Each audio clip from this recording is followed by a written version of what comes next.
Madhyoli Charanam, Jainandalala, everybody. Today's topic is Lord Murugan,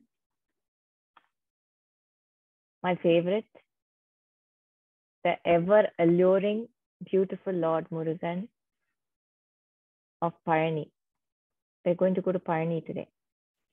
And of course, we're going to go to all the 6 abodes of Lord Murugan, Aarupadai Veedu, that is called. But today we'll be visiting Palani because it's very special to me. It's where my spiritual journey, unknowingly, it began over there. I got to know my identity, who I am, in a very subtle way in Palani. So it's very, very close to my heart. So, well, when I say Lord Murugan, it's the Tamil land. They all know and understand, like as in scriptures, it says that he's the most handsome. He's the most charming. Always young. Nobody has seen or gotten to know Lord Murugan as old. So Lord Murugan is ever smiling, radiant, and radiant like the sun, they say. So if you ask any Muruga Bhaktas, they will talk about Lord Murugan as everything. Tamil land is only about Lord Murugan. Every house would have his picture, especially that calendar, right? That one that you peel off. It has that beautiful Murugan picture, and mostly everybody buy it for that. And no other god is taken over that calendar. He's taken over it. So with that peel off, every day they're used to looking at that beautiful face, that cute small lad, Murugan, and starting that day by peeling off that calendar. This is how he resides in everybody's home in Tamil Nadu. How did he come to be? It's of course to kill the Asura, Surapadman. It came to be in the scriptures that only Lord Murugan can defeat this Asura. So he was born from the third eye of Lord Shiva. We'll go into details about that later. Today we'll stick to how Palani happened, how Lord Murugan came to Palani. Now, giving you a little brief introduction about Lord Murugan is he's the Siddhar of all Siddhars. Now, sage Agastya, we all know him, right? He was given the Siddha Vaidyam by Lord Murugan. He initiated it to Agastya. So he is the doctor of doctors. If you have any ailment, if you have any disease, if you have any problems, health issues, who do you go to? Lord Murugan. So they say, right, the power of kandasashti kavacham is like, it's everything put together. It starts from the head to the toe. It covers every inch of your body. Saying kaka, kaka, kaka. And that is like protect, protect, protect. And if you know the meaning of it, it's fascinating, incredible. How beautifully that slokam is written. It's so powerful. It's like, if you call him, he comes. That's how kind Lord Muruga is. Here the slokam is calling him so many times. It's saying, come, come, come. If you know the slokam meaning, it's every line is come Murugan, come Muruga. It's so beautifully written. Now, how did he come to Palani? Lord Muruga resides in Kailasam, correct? How did he come to Palani? That's a small story, and it involves the one and only sage Narada. Narada Sage Narada is known for causing confusion, known for causing a little misunderstanding. And well, in the end, it's all for good. That's what he is, He has that reputation. He causes confusion, but the only difference is the end result is always good. Always. There's no exceptions there. When he comes into the picture, the result is always good. But yeah, the beginning is not that good. So Sage Narada enters Kailasham. The scene is Lord Shiva sitting, Parvati. Beautifully, they're all sitting like a beautiful family. Murugan, Lord Ganesha, all of them are there. Sage Narada enters the scene. He has a beautiful mango param in his hand. It's called the Gnana Param. And he goes and gives it to Lord Shiva. He does his namaskaram, gives it to Lord Shiva. Lord Shiva looks at it as a very nice, beautiful husband. Beautiful husband. He gives it to his beloved wife, Goddess Parvati. What does Parvati do? She's a mother. She cannot eat it without giving her kids, right? So she gives it to her kids. And that's when Narada Muni says, this cannot be made into halves. So you cannot give it to both of them. Only one person gets to eat the whole mango, the whole fruit. So Parvati thinks about a good plan and she says, okay, I'll, conduct a nice competition where the best one gets the fruit.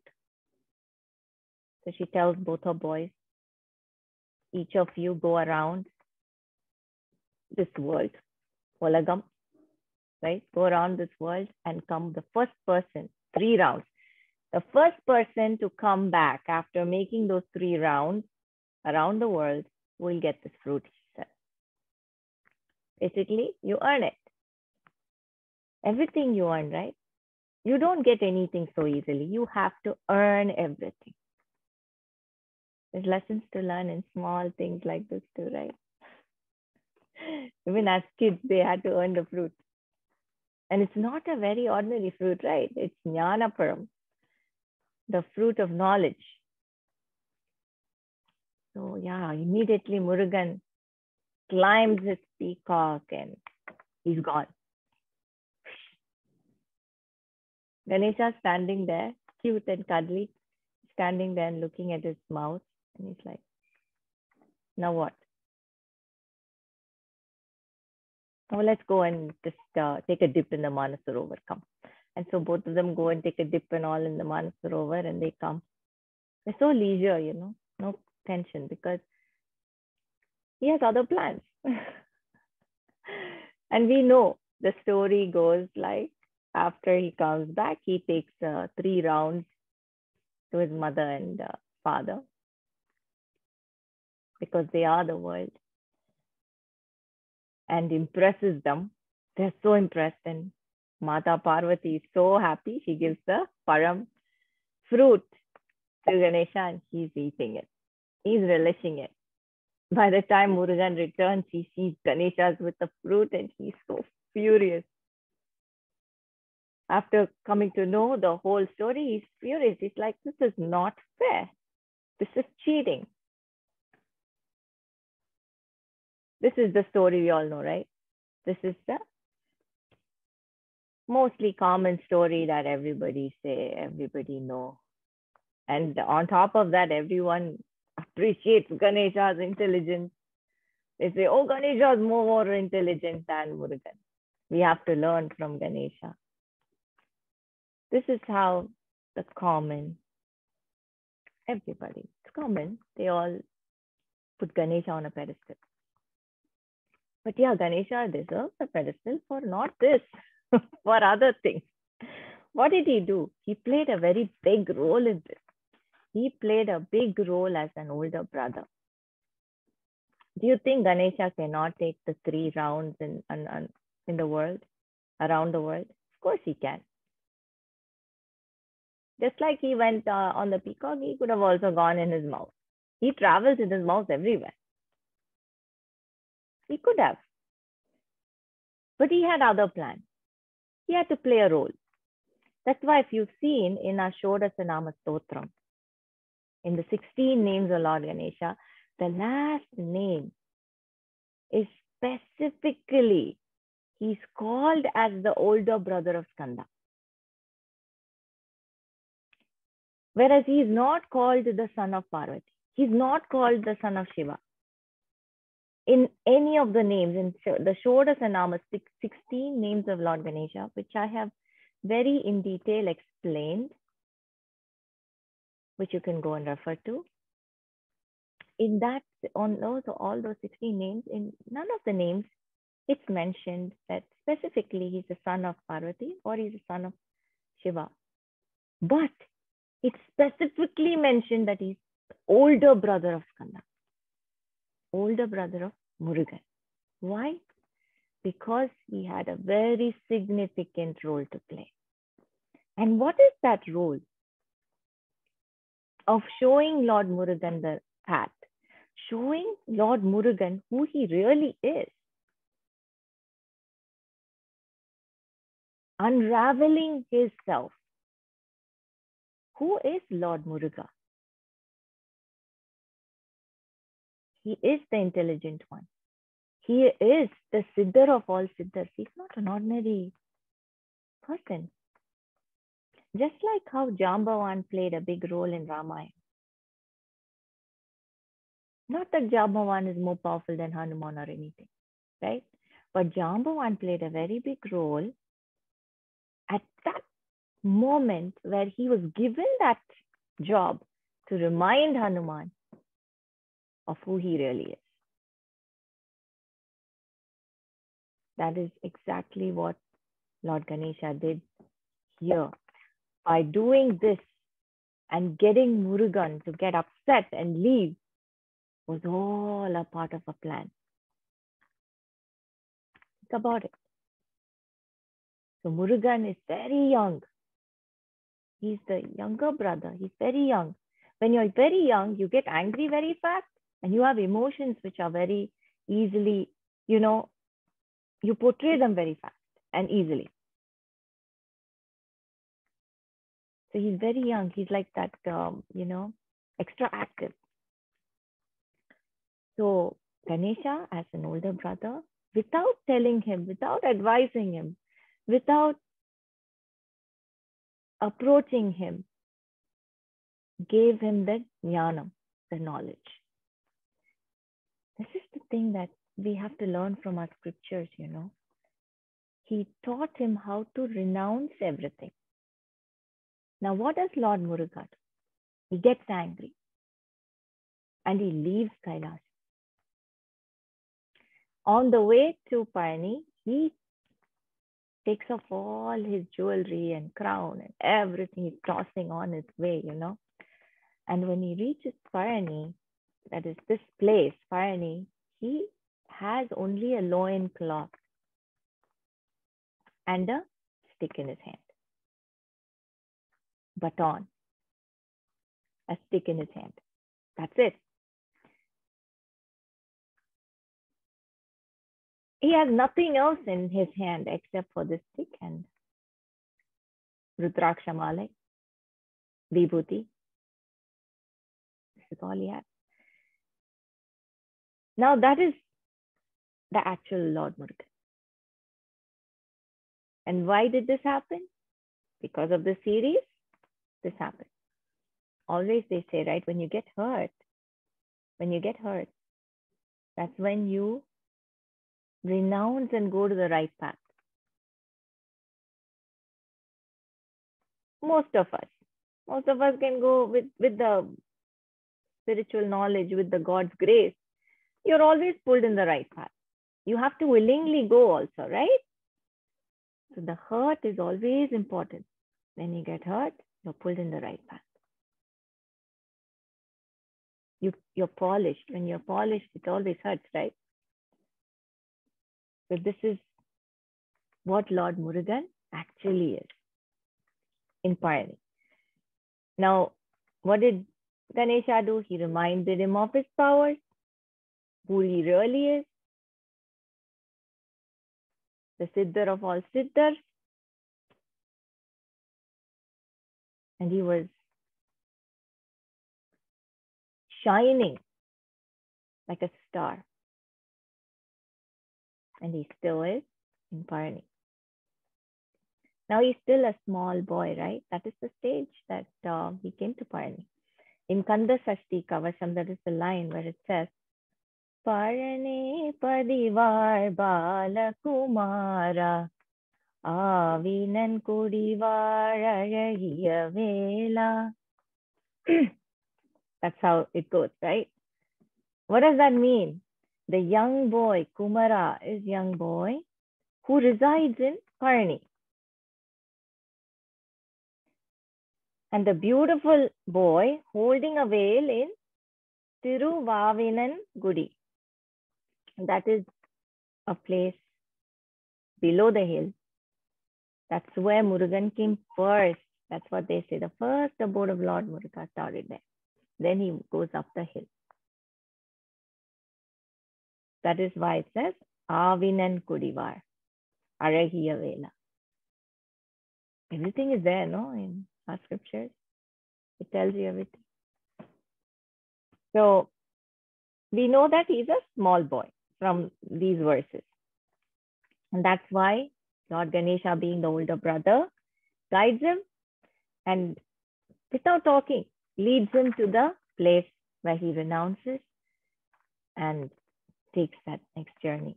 By renouncing, he's showing all his devotees. Does he? I mean, think about it. The Lord himself renouncing. Doesn't he have everything? He has everything. He can get anything. But he renounces to show us what the actual path to him is. Renounce and come to me. That's the message that he gives us from in Palani. So now we all know this is nothing like a competition when people say, okay, Ganesha is the most intelligent. He picked to go around his parents instead of going around the world. He's smart, he's intelligent. No, not at all. Ganesha was created by Ambal. Murugan was created by the Lord himself. There is no comparison. Both are equally powerful. So when Murugan went to Palani, got angry, his parents, as usual, no, we all do that. When a kid gets angry, we all run after it to pacify it. So Lord and the goddess go to Palani, to go to this place where he is, to pacify him. They go there and tell him, you are the Param, yourself. Param, me. You are the fruit of knowledge yourself. You don't need a fruit of knowledge. You are the fruit yourself. They say that. And that is where the name Palani comes to be. That's how it came to be, Palani. How beautiful, right? That's incredible. So he settles there, giving us a big message. Surrender, renounce everything, and then come to me. Now, Lord Muruga is the deity of Tamil in the Tamil land. According to Sangam literature, so it's the third abode of the Lord. That's what Sangam literature says. And it is at an elevation of 1,500 feet above sea level. Now, the deity here is called Dandayudapani. Swami holding the staff in his hand, like an ascetic, a sannyasi, just with a loin cloth and with the Rudraksha Malai. This is how he's standing in Palani. Now, the deity here is made of an amalgam of 9 minerals, popularly known as Navabhashanam. And he was made by a bogar, a scientist, Siddhar. Scientist is the modern way of calling Siddhar, scientist. He's a Siddhar. His name is Bogar. He made this idol of Lord Muruga in Palani with 9 poisonous minerals. Now, they're all poison when you take it individually. But measuring them in a specific quantity and putting them together, Navabhashanam, 9 of them together, they are now medicine. They are powerful medicine. Now, even today, the modern science is astonished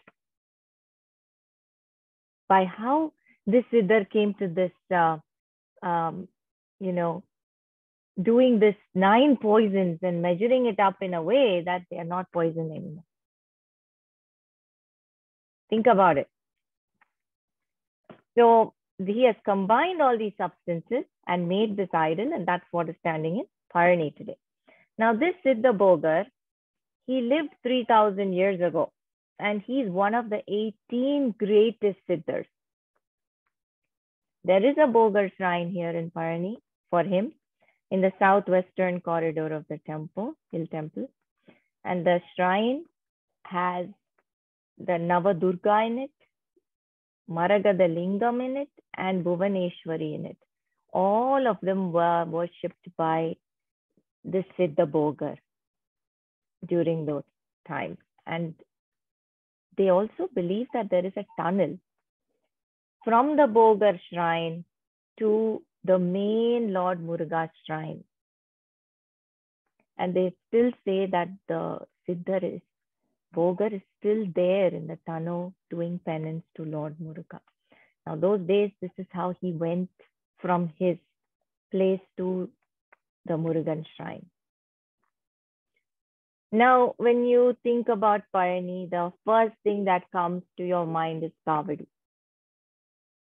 And kaavadi is incredible. How they do it. It's fascinating. It needs so much of mental commitment and physical strength, mental strength to actually carry a kaavadi. What is kaavadi and how did it come to be? Let's go to the roots again. Idumban is an asura, is a giant, you can say. Asura as in he's not a harmful asura. He was a student of Agastya, very devoted disciple of Agastya. Now, Agastya wanted to shift 2 hills from the north to the south because Agastya lives in the south. Lord Shiva sent him to the south. If you read the scriptures of Agastya Kadai story, it will tell you that Agastya moved to the south on Lord Shiva's guidance. Now, it says Agastya wanted 2 hills in the south. So he asked his disciple, his student, Idumban to help because he's a giant, right? Easily he can lift hills. So Idumban said he's very ready to do it. He was ever ready. So he said, I'll bring the 2 hills for you. The 2 hills are Shivagiri and Shaktigiri. As a devoted student, he lifts the 2 hills like, with a pole-like thing. He ties both the hills on each side and he holds the middle part. Both the hills are on either ends of the pole. And he carries it all the way south. On the way, he's tired. he puts the hills down to take a rest. The timing is such that Lord Muruga gets angry after the Param incident and he's on his way south. They say, right, when you're angry, you always go in the opposite direction. So they were north, right? Kailasham is in the north. So Murugan traveled all the way south. So when he was coming here, he saw these two hills because Idumban was resting at that time. Lord Murugan just settled down there. He just sat there. In one of the hills, he just sat.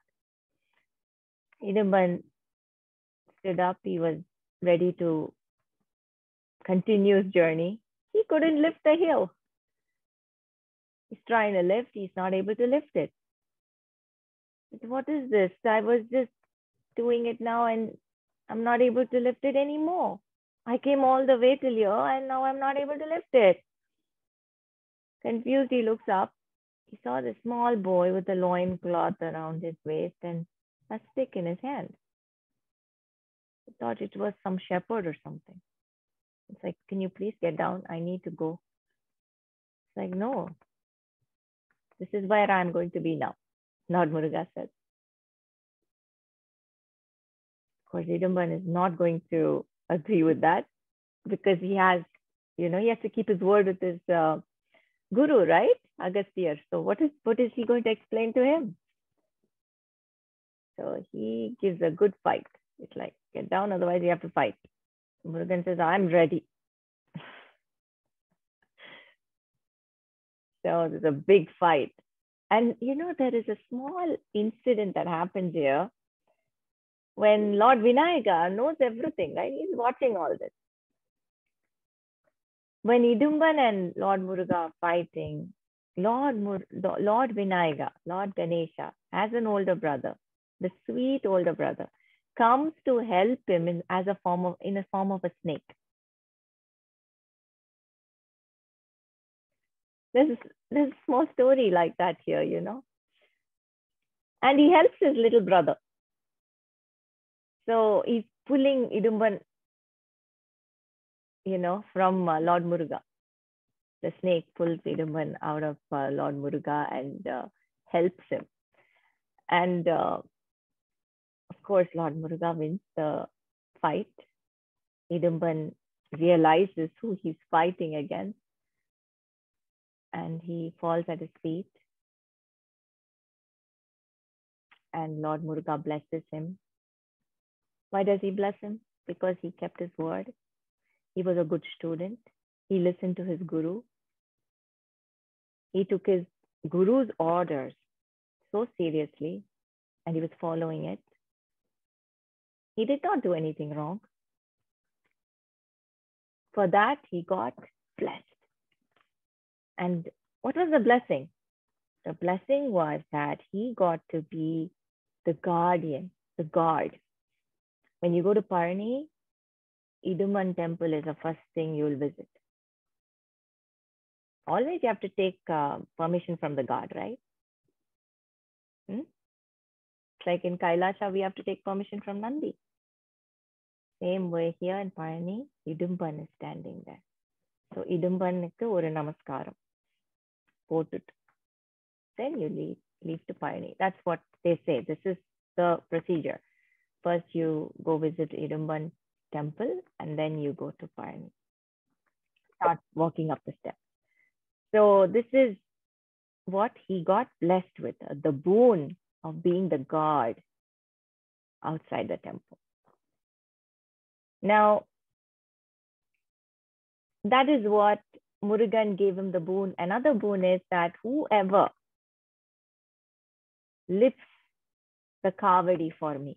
Now, what Idumban was carrying is kaavadi, the burden. So Lord Murugan declared that people who carry kaavadi, which symbolizes the hills of burden, will be blessed by me. So the carrying of this kaavadi came to be from Idumban. He started it first, and then Lord Muruga blessed it by saying, whoever did that whoever carries kaavadi for me will be blessed. Their burdens will be taken away.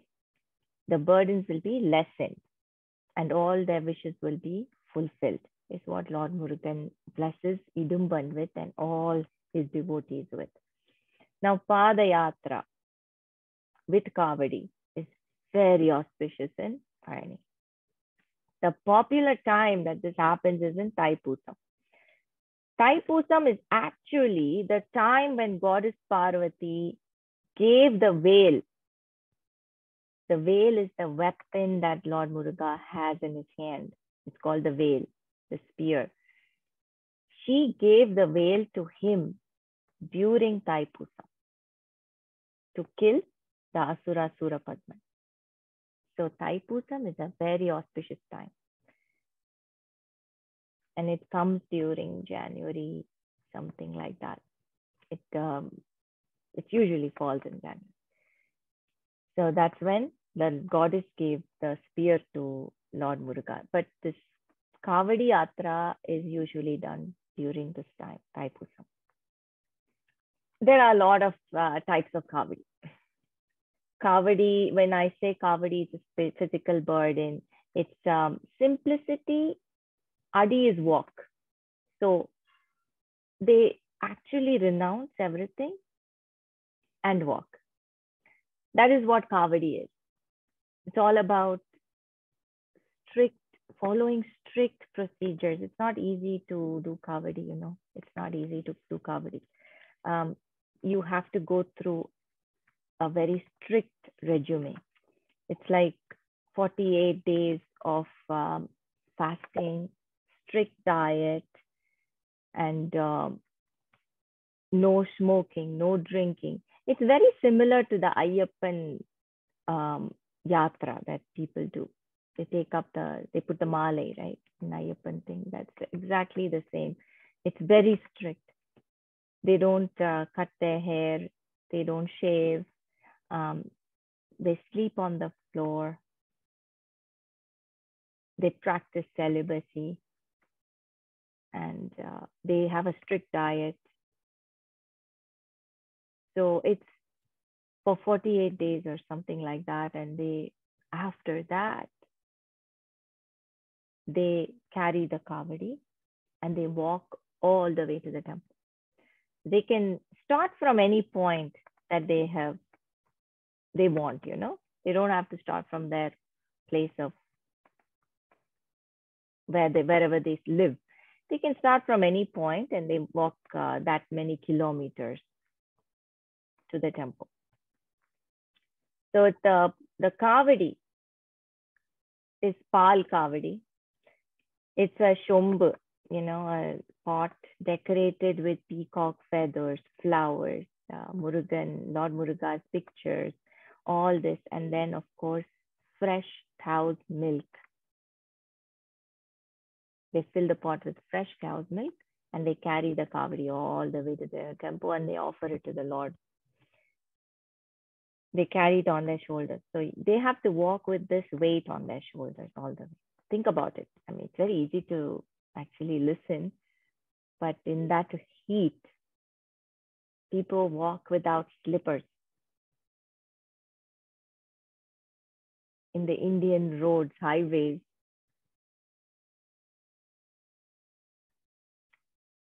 Alangara kaavadi. Decorated beautifully, you know. It's usually a arch-like wooden structure with flowers and peacock feathers and everything, you know, decorated, and they put that arch-like wooden thing on their shoulder and they carry it. Now, Alangara kaavadi is full of alangaram, full of decorated with pictures and flowers and bells and peacock feathers, etc. Pushpa kaavadi is the other one, which is full of pushpam, flowers. Every variety of pushpam offered to the Lord. Whatever they want, they decorate the kaavadi within. That is pushpa kaavadi. Karumbu todi. Parents carry their child in a bundle held by a pole, exactly like Idumban did, you know. They're carrying their child and both the parent are on either side of the pole. carrying the child in the middle. The sugar cane is the pole. So it's a gratitude, of being a parent. They were blessed with a child, right? So showing their gratitude. Alavu kaavadi. This is the most painful, piercing through their flesh, anywhere in their body, like in the top or back, you'll see piercings. Many, many, many piercings.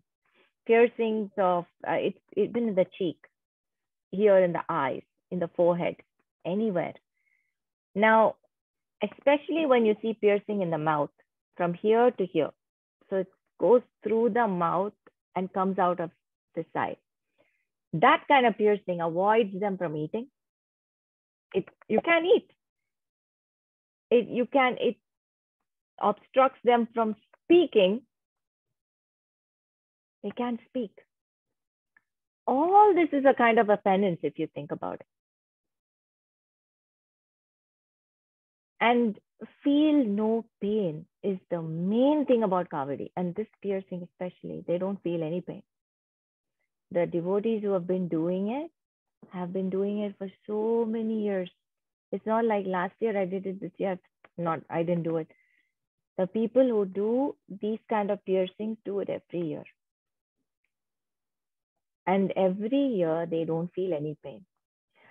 I've even seen and read that they don't even bleed. When we have a small prick, we bleed. Here, the big piercing, a big veil or a spear or the, trishulam going through the skin and coming out, and they don't bleed. Can you imagine that? Huh? That is something, right? So the power of endurance is given to the devotee by the Lord. After all, who is he? The Siddhar of all Siddhars. Can easily giving an anesthesia to all of them. Right? So that they can endure the pain. Now, strict rules are followed throughout the journey. Even during the journey, they cannot keep the kaavadi down somewhere just like that and all. So they have to keep it always on top. And there is strict rules that they follow. And they also have 108 veil piercings, the spear, the veil that the Murugan has, right? Small veil. They have 108 of them all over their body. That is also kaavadi. Veil kaavadi, they say.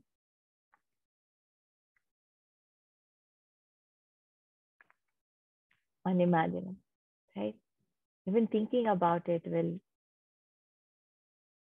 make you go, wow. It's something that even a small pin through our skin is unimaginable. Can you imagine this? 108 piercings. Yeah, with older times, we have heard of penance. We've heard of Rishi Muni doing penance. But here, this is a penance. This is also a penance. And when people do this penance, they get the reward. Lord Muruga gives it to them. They travel by foot in a group. They sing songs, bhajans. All this is going on in the background. People who can't sing because of the piercings, they are involved. They're in a trance.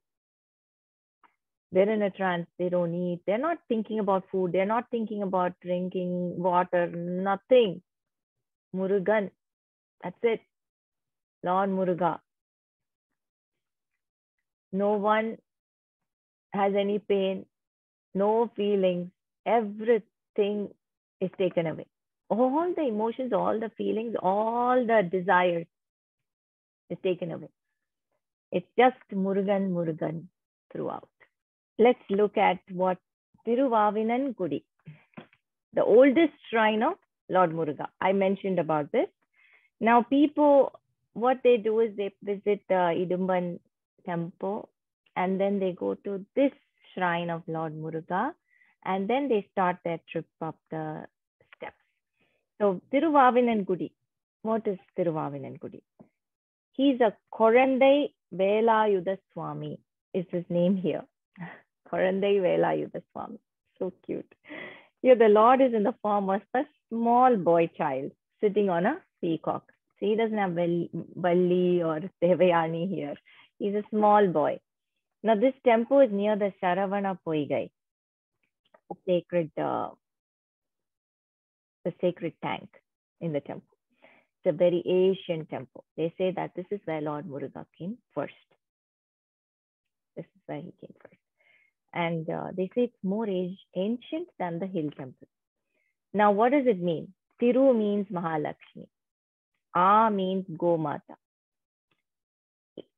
Iyan means sun. Ku means Bhudevi. D means Agni, fire. So Tiruavinan Kudi. All these deities had come here and prayed to Lord Murugan.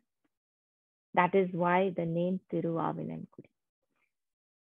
That's where the name came from. So because Lord Muruga's journey started from here, we also start the journey to Palani from here.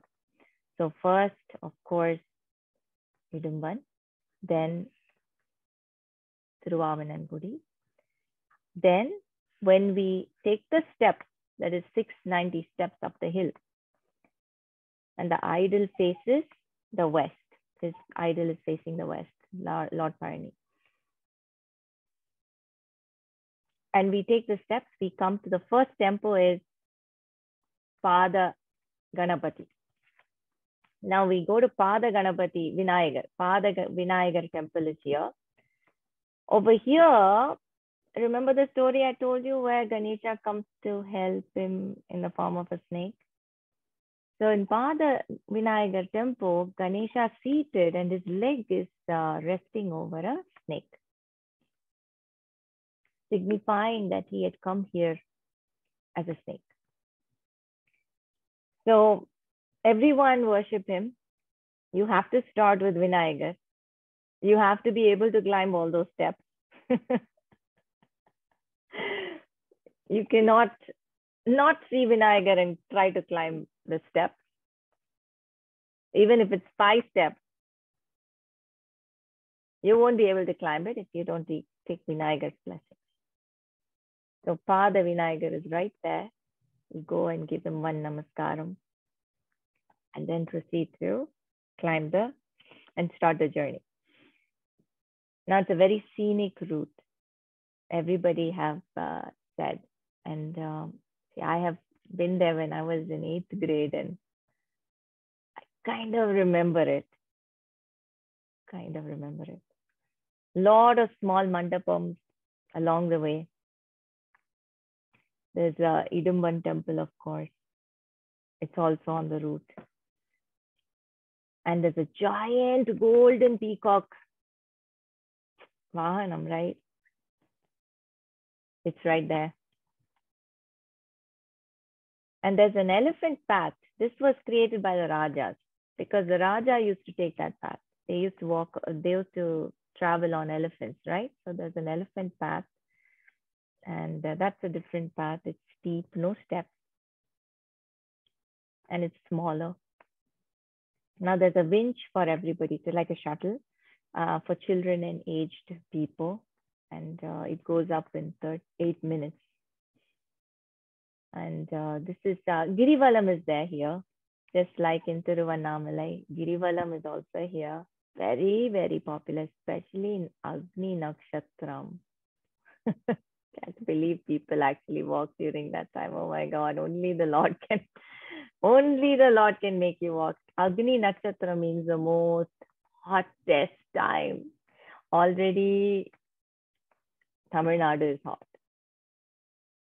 Agni Nakshatram is the worst. It's like your place inside the oven to bake.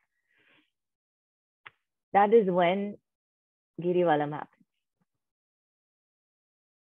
Most auspicious time for Girivalam. And you can just imagine how they do it. I'm not sure. I cannot even imagine. Only if the Lord wants, you can do it, right? Now, who built this temple? This beautiful Pazhani temple, who built it? Cheraman Perumal. That is Chera king. And we have heard this name when we did Sundaramurti Nayanar. Sundaramurti Nayanar's disciple is Cheraman, the king Cheraman Perumal. So he was a very devoted disciple. Sundaramurti, when he attained, he was on his way to Kailasam. Cheraman Perumal was such a big devotee of Sundaramurti that he followed him to Kailasam. See, they always say you need a guru, right? Why do you need a guru? This is why. The guru is the link between you and the Lord. He links you with the Lord. So you need the guru. Guru is important. Sundaramurti Nayanar was the guru of Cheraman Perumal, who built this temple. Cheraman Perumal was passing by this side. He's the king of Kerala.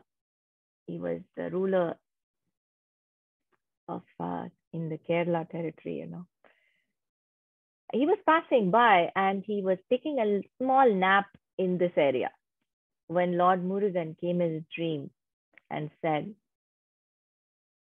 you go up the hill and you'll find my idol. You build a temple there. Not everybody get a dream like this, no? Not everybody do. Only those few gifted kings get the dream like this. And he went up the hill, he found the idol and he built the temple. Like always I say, no, that building a temple is not easy. You need the Lord's grace. He needs to be there guiding you. Whenever you lay in one granite stone, it's possible only because the Lord wants it. And here we have this temple which was laid out by this king first. And then came later a lot of Cheras and Nayakas and Pandyas who made it bigger and bigger and bigger, massive. They beautified it more and more, added elements to it. Just like always I say, right? None of the kings came and destroyed what was already there. They made it better. They laid more. There was no competition when temple was concerned. They gave their, whatever they had to offer. They built on, made it better. And we have massive structures now, thanks to these beautiful kings. There's a golden chariot for the Utsava Murti here. Utsava Murti is Muttu Kumaraswamy. How sweet. I love the name. So he has a golden chariot. Golden peacock, golden chariot.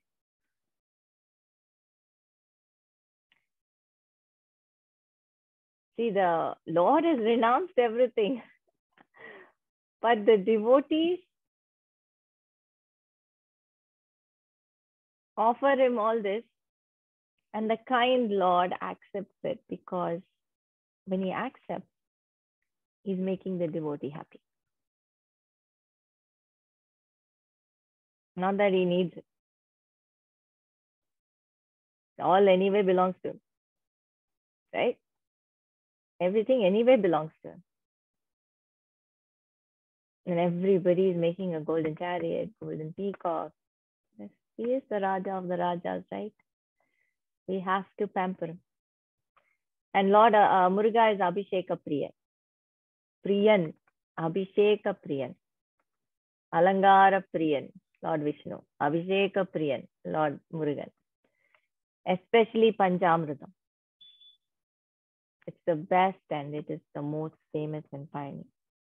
You cannot come back without a Panchamritam from Pazhani. Same with Vibhuti, Chandanam. They put Chandana Kapu on him. And every Chandanam bit is medicine. You can actually just put it in your mouth. It's medicine because it was on his idol. And that idol, I told you already, is medicine. So with the 9 minerals combined, poisonous minerals combined, and his power combined, you can imagine what happens to the things that touch that idol. Even the water, the abhishekam, milk or water or panjamridam, vibhuti, chandanam, everything is medicine. People go there with a lot of ailments, come back cured. Oh, you're going to the doctor of doctors, right? You're not going to an ordinary person here. He's a doctor of all doctors, all put together. Specialist in all areas.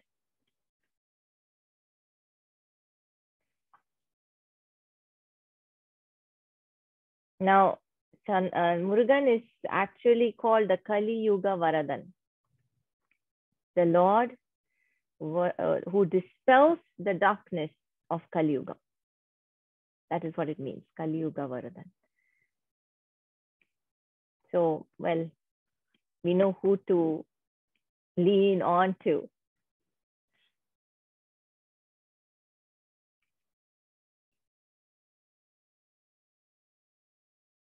So, my little incident in Pazhani, I was there in Pazhani when I was in 8th grade. I just want to share this with you. Of course, it's in the book already. Whoever has read the book I wrote about Ambal surrendered, I've mentioned this incident in Pazhani. I'd like to give you a little brief of it, a little small. I went to Pazhani with my uncle and aunt. And of course, they say this land is full of siddhars, just like Tiruvannamalai. You'll find siddhars, a lot of siddhars here in Pazhani. Pazhani Malai is full of siddhars too. This siddhar I met was about 102 years old. Can you imagine? I couldn't, because when I was just in 8th grade and when they told me he was 102, I had my eyes and being boggling like this. 102 and he's walking. He's faster than me, I thought, He was like, he was so fast. And 102. So he saw me, he was talking to my uncle and he saw me and he asked my uncle, is that your daughter? And my uncle said, no, that's my brother's daughter. And then he looked at me and he had this smile and he said, Ava sadhana ponnu illa, Ambal Korandai. He said, that means she's not an ordinary girl. She's Ambal's daughter. My uncle and aunt were shocked. They didn't expect that, right?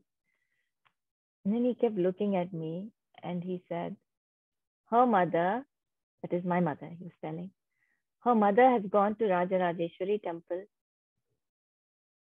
every day and cried and cried and cried for a baby. And the Rajarajeshwari took pity on her and sent her own child for her mother. So this is her. Tell her mother to be very nice and treat her like a gem, he said. This was a message from my mother. They were supposed to go and tell my mother to treat me like a gem. I was very happy. At least then my punishments and, this were lessons. I'll be given more leniency. I was very happy. That time I was not in a state to understand this in a spiritual way. But as a 8th grader, I was very happy. I felt special. So when we came home, the first thing we did is run to the kitchen and ask my mother to, you know, confirm what we heard from the Siddhar was true. And she was shocked when we told her that, we asked her, did you go to Rajarajeshwari temple? And she was shocked. It was like we caught her red-handed because none of the family members knew about this. Yes, she said, yes, I did go to Rajarajeshwari temple. I was going there every day and I was crying to the Devi. There's a temple in Chennai, Nanganallur, Rajarajeshwari, and that is where she went in. He nailed it. He nailed the temple so perfectly. That was what was very, very shocking. And my mother was also shocked. Nobody knows and how we came up with details, right? So she said, yes, you got everything right. I went and cried every day, and that is how I conceived her. She said, she agreed. After that, of course, they forgot about the other side of it, to treat me like a gem and all that. They forgot. But like I said, my journey, this was like, this incident was embedded in my head because it was something special. When he said Ambal's child, I held on to that. I held on to that. And of course, later Ambal came in my life in 98. And everything else is, you know, where I am today. So this is why I said Pazhani is very special to me, because that's where I met the Siddhar and he revealed that, and that's when my journey started. I came to know who I am, my identity, everything. So beautifully, everything came to a circle when Ambal herself here in 2016, she confirmed that whatever the Siddhar said, she said it. She said, yes, you are my daughter. I had given you for adoption, and now I've gotten you back. She said it on my face. And it's a very powerful moment.